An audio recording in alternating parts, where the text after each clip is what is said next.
Cookie here. It's the Pat and JT podcast. Pat and JT podcast. Honestly, when I put in the wrong pin, I swear to God, you have the absolute worst problem with that stupid my little tablet. My little tablet. That tablet thing has gone from I think it's pissed at me. well because it updated and there were notifications firing off while you left it here by itself on the table for 3 days. I did get it updated. Okay, so it shows it's opaque. Yeah. Right? And so I say, okay, fine. Let's go ahead and I want to sign in. Okay, so I put in my code and I hit it and it just goes away. It stays dark. Yeah. And I say, well, go. And it won't go. You might have to reboot it. Just try rebooting it. That's from the IT department. And if I put in the wrong code that I know is the wrong code, it says wrong pin. So there's something that, I think you just need to just restart it. Try that, and hopefully by the end of the podcast, we'll have a functioning tablet. How do I get it to restart if I won't? Just hold the button down and push it down real hard. Like, you know how you get just it to push it down real hard. I think you just hold it until it turns off. It just went off. All right. So we'll see what happens. Or you can just throw it in the trash because that'll reboot it too. That'll fix all your problems. It'll reboot because I'll get a new one. You know, that's not what I'm going to do. There we go. We're rebooting. Okay. You have? I'm assuming you have a nice neighborhood. You have a homeowners association. I don't. Oh, you don't? I don't. Well, there is a homeowners association, but we don't have dues. Oh, all right. It's real. So I mean, like a couple of my neighbors have been on the board, for that area.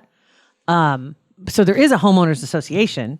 I don't know where the money comes from. Yeah. I don't know because they have projects that they do. Maybe you have an SID like we do. We did.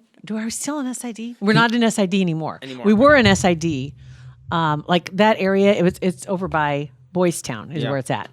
And there was one area that was completely surrounded by the city, but I wasn't in the city.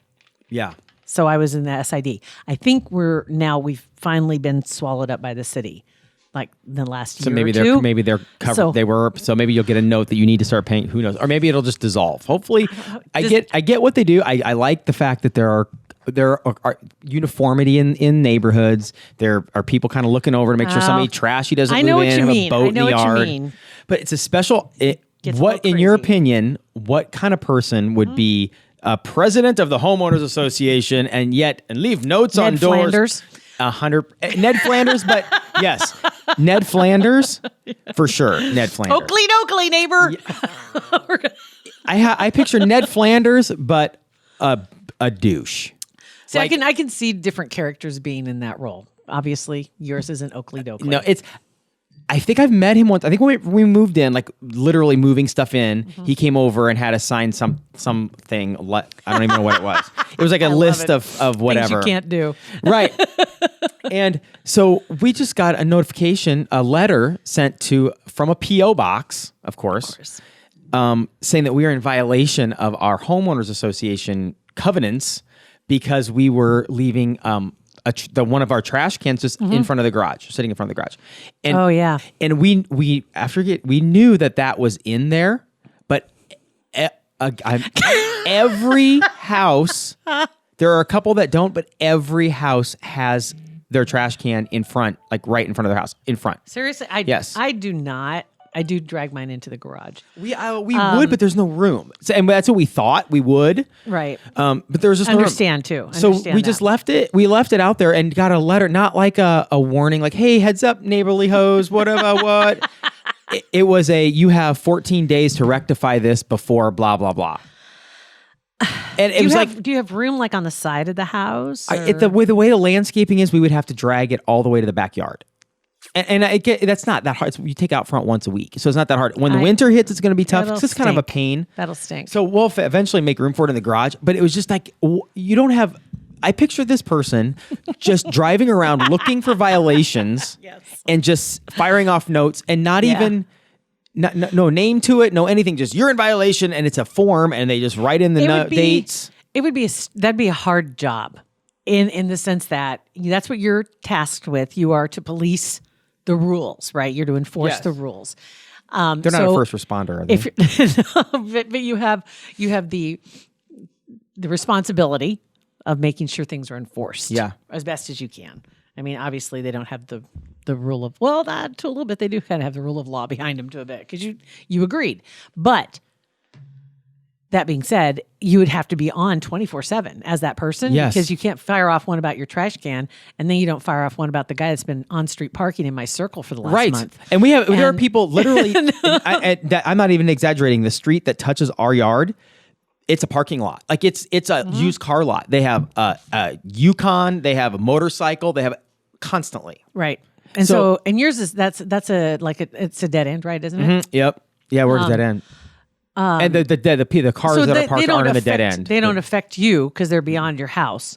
But and same way with the car that was parked in my circle, that doesn't affect me because I'm not in the circle part. I'm like more close to the entry, so I don't really go that far. But I'm just thinking as the person in charge of pointing things out. I mean, come on. Because here's the deal: is I wanted to put up what they call a she shed. Yeah, and you can't. Apparently not, but yet there is one that is in the neighborhood, and it got put up. Apparently, it's right on the main drag too. That's the funny part. It's right on the main drag, and it got put up. And I guess there was quite a bit of pushback, and there were hurt feelings, and there were discussions at meetings. But it looks sharp because it looks just like the house. It's just smaller. Looks cool. And it kind of is cute. And it's got a nice little picket fence that goes around it looks cute the way it is. I think it looks fine. And where I wanted to put mine, nobody would even know it unless you get on Google Earth and check it out. And because of the way the rules are and laws too, when you build things, it's one thing if you go get a tough shed. I suppose it's different if you build something. I wanted to attach it to just like right off the garage door that comes out the side of the house. Yeah. So it'd be right there, like this little extra storeroom. And nope, that's unbelievable. No, and I had 2 board members living on my circle, so I wasn't going to be able to do it. It's just crazy. I mean, it's like, are they power hungry? What? It's so stupid. It's so dumb. I don't know. But then on the other side, what if moving into an existing neighborhood? What if you don't agree to the homeowners association? What if you get in and you're like, wait, I'm not agreeing to that. What if you don't? Did you get to see the homeowners rules beforehand? Because they did give them to me beforehand. I will admit that. I honestly and I didn't don't pay much attention because I didn't think it was probably going to be of any consequence. Right. For the most part, it hasn't been. Because you normally think that it's to protect the neighborhood, so an idiot doesn't throw up. I mean, like literally a shed in the front yard by the sidewalk, like that kind of gross stuff. Not somebody and not even a warning letter, not even a note that just says, "Hey, welcome to the neighborhood. Heads up, blah blah blah." Nope. Sorry, you're already a troublemaker. That's what's You've barely been there a month, and you're a troublemaker. Right? You're gonna be on their radar for everything now. Just so you know. Well, so don't mess put up an anything. alarm in her phone for 14 days, 23 hours and 50 minutes. That's when we're moving it back in the garage. Oh my gosh. You're fired up. And the guy's probably super nice girl, whoever it is. It's probably super nice, but it's like, man, that would be a tough job. But come on. In the 10 years I've been there, I haven't been to one homeowners association meeting. I've thought about it, but then I'm thinking, man, you get in that water. Because you have other stuff to do, like other important things instead of going to a homeowners association meeting. What are you going to vote on? It's like one of the things that I wanted to do was because the entryway to our subdivision or to our area, if you're coming from one way from the south, you can't see to your right. Okay. You can't see traffic coming because of the trees that are planted in the middle. That's legit. And I want to say something, but I also don't want to be that person. But every time I drive by it really pisses me off because I can't see and I about get taken out a couple times. Is it on the trees? Are they on like somebody's property or is it like the commons area? See, it's in the middle of the road. See, that's you drive great. In. That would be fine. You'd be that person, but it makes sense. you would be that person in your mind, but I don't think anybody would think you're that person because that's a safety thing, and it's not going up and saying something that you're doing that somebody else is doing is on. The landscaping's not right for where it's at. It's really pretty. You could probably even call the city and do it because especially if it's a danger. Maybe I should do that. Then I can be anonymous. 100%. Call Crime Stoppers.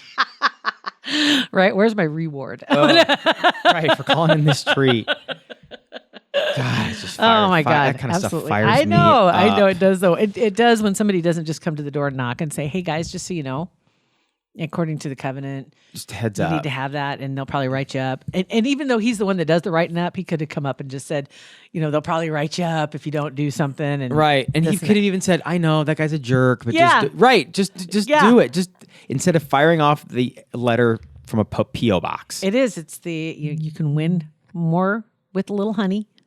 Right? Just try that first because you'll probably get a lot more cooperation. And we're not huge fans of having our trash can out front. Like, it's not like we're like excited that it's sitting out there, but there was no other room for it. So, and we didn't want our garage smelling like a trunk with rotten food from the trash being in there. It won't, in a week, it shouldn't. Well, in the summer when it was super hot, it was, there were things, we were holding like stuff in the fridge far too long until the day before trash, and we go throw it away. And oh my God. It's just, I haven't had a problem with that, but I will say, because I do drag mine into the garage, because generally when I'm taking the trash out, I probably don't have pants on. Right. Well. So I'm just run out in the garage, throw the trash, and I run back inside. So then I don't have to worry about running outside and having to get dressed to go to the trash can. You know what I'm going to do now? I wonder if me taking the trash to the sidewalk in my underwear is a violation of the Homeowners Association. I think there's another law that covers that. Right. Is there? I think there's a couple laws that cover that. Maybe. I think it'd be a different authority than show up at your door. I guarantee you I've already mooned my neighbor. Inadvertently, our bedroom window You don't even know for sure. I don't, Beth's 85% sure.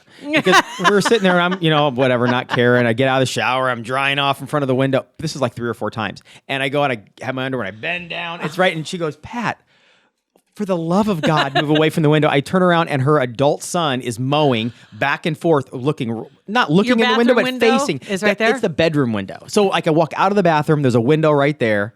And I just don't even think. The window, is it like this high, like waist high and up, or is it floor to ceiling, or is it? It's back of. Or is it ground level? No, it's not ground level. It's enough for them to see the goodies, but it's not. It's like know what? back of thigh. It's higher, but it's enough for her to see because they're at an angle. It's a hill behind us, like a little hill. What you might do, because I did this in my bathroom windows, both face my neighbor's house, both bathrooms. And so in the wintertime, That's awesome. There's no trees, the leaves are gone. Yeah. Both windows are I can see the entire the whole circle. From your bathroom. From my bathroom window. That's awesome. And it's probably hips to shoulders. I mean, come on. When I first moved in, I was Come like, on, okay, Pella. this is not going to work. What? This is poor placement. Right? Poor planning. At least put the cloudy blocks in there or something like that instead of an actual window. So I still have the window. I did replace the window, but I put that fuzzy film on it. Oh, okay. On the bottom half of the window. So now I still can see out, but They can't see in. no. Okay.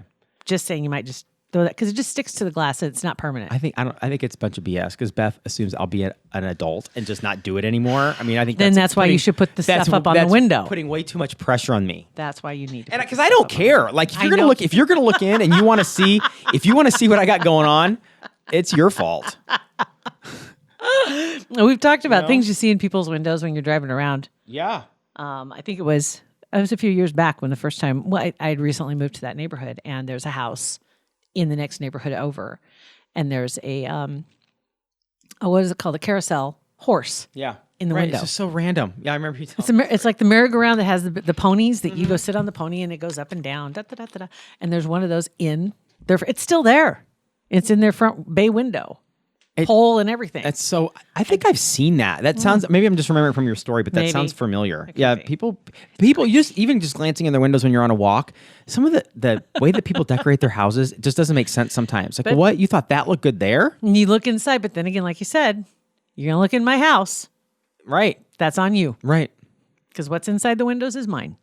So don't worry about it. That's right. Which is why I keep the curtains That's right. drawn all the time. I know. I should do. Nobody needs to see this. Trust me.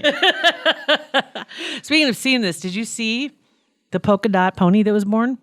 No. It's a zebra that was born in Kenya. There you go. Look at that. Ooh. Is it like a zoni, like a zebra pony?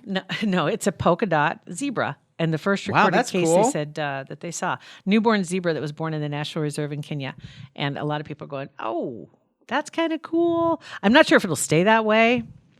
You know what I mean? Yeah, like that's pretty babies awesome. sometimes like fawns are born with polka dots, and then the polka dots go away. 'cause Slowly it- fade. Yeah, because it kind of helps them camouflage. But We saw one at look at Zarinsky that. the other Those night where legs, the isn't that fade. cool? That's beautiful. We saw a deer the other night that it was big enough to where you could hardly see the little dots. So it is going away. So hopefully that doesn't go away though. That's cool. Yeah, I would say here it says,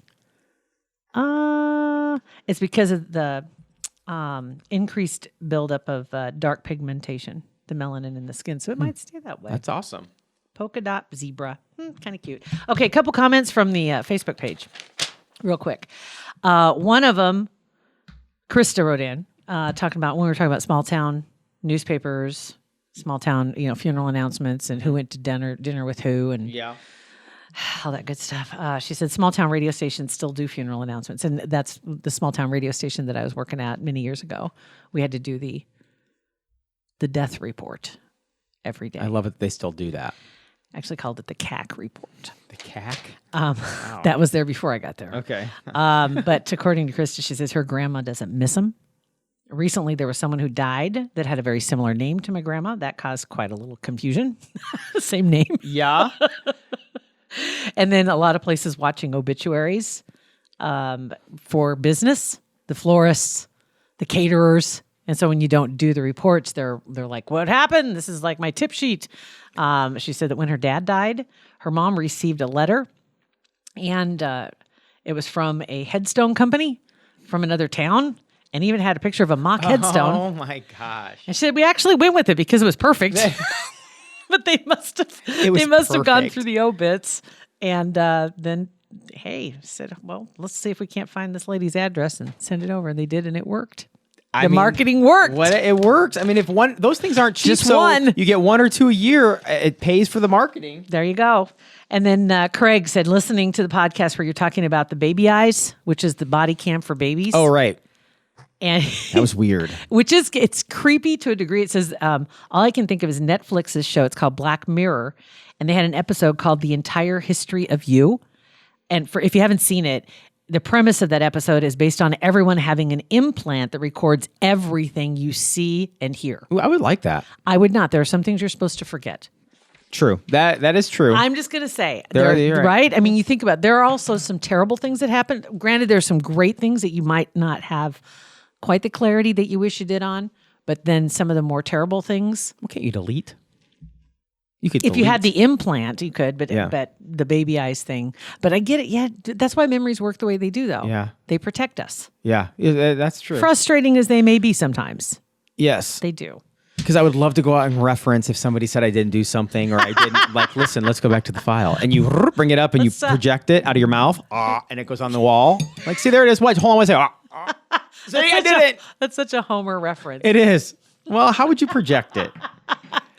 All right, go ahead. Do you have one? There are 402-403-9478. There are text messages from folks. And we actually, it says who? Oh, Julie. Oh, Jill, it's your cousin Julie. Oh, my cousin Julie. Okay. Yeah, and she just said she heard us mention We'll Stare It today on the other day on the podcast. Oh, and yeah. She said We'll Stare It. There's one on the radio in Kansas City. Is that the same guy? Yes, it is. It is the same guy, Julie. Indeed. Jill's cousin Julie. Okay, this one is, it says all exclamation points. Pat and JT. Ah! This Sarah said, yes, there are Dunkin' Donuts. We were talking about that the other day. Or there's still Dunkin' Donuts. Oh, there yeah. are Dunkin' Donuts. There's one right by our house, 168th and Cornhusker. It is a Baskin Robbins Dunkin' Donuts situation. Oh my God. Yeah. Okay. All right. So there we go. Thank you for that. Appreciate that one. 402-403-9478. This is from, I don't know. Your phone number ends 2085. Listening to podcast number 210 and the TV series about the TV series houses that we wanted to actually be built in real life. Oh, yes. Warner Brothers has an actual central perk that you can go in from friends, that you can go in, visit, sit on the couch. And they actually went, she sent us a picture of her and her family sitting on the couch. Oh, my God. Yeah. So I will, I'll ask her if we can post that. That's cool. Yeah. They're like sitting there like Monica, Ross, Rachel, and I just want to also point out one other recent podcast that we had when we had Pat Stibbs on, and we were talking about Ric Ocasek. Loved how you spelled his name. I know. And I had to change it twice. And then you changed it. It was Richard something, and then it was Rick R-I-C-K, and it's R-I-C. Yeah. But it's like O-C-A-S-S-I-C-K. So I don't know. It was in great. my defense. I did Google it. Because I didn't know how to spell it. I did Google it, and I just went up to after you Google something, hit enter, and it finds it.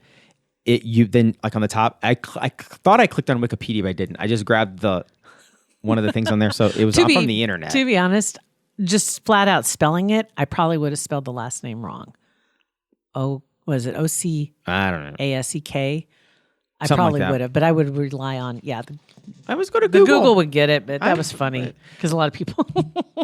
I said Stib started a GoFundMe to help you learn how to spell. Trust me, nothing's going to help me learn how to spell. I still every day, at least 5 or 6 times a day, have to have a little red squiggly line under the word available. Still can't get that right.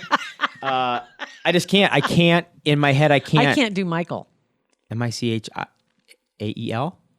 My brother's name's Michael, so I'm used to that. That might be a difference. AEEA. It always baffles me. Keith is another one that gets me sometimes. Too. Mike then. It's just MIKE. Big thank you to Kugler Vision for being a supporter of the podcast. We really do appreciate it. Guys, I tell you what, if you've ever thought about getting rid of the glasses or the contacts, now is a great time to do it. Right. On top of being at a world-class facility and working with a world-class group of people, you can save some money. Legit, not just pennies. You can save $500 if you use the promo code PatentJT 2019, PatentJT 2019, again for any approved. And they're all, I mean, for any prescribed, but a procedure that is approved, suggested for you, $500. Knock it off. Because when you go in for the consultation, that's when they'll come back and they'll lay everything out on the table and say, okay, here's how your eyes did this, and this was how this test resulted, and due to this, we suggest blah, and here are the procedures that would be the best. And trust me, not only are they the number one LASIK provider in this state, they have all of the options when it comes to any type of a LASIK procedure. And there are several varieties. It's not just a one size fits all. They make sure you get the right one for whatever your eyes need. And now's a great time to do it. Get online at kuglervision.com. You schedule your own consultation right there on the website. You can text us. We love getting your texts. You can also leave us a voicemail, 402-403-9478. And you can contact us on Twitter, Instagram, Facebook. It's Pat and JT. Pat and JT Podcast. A Parkville Media Production.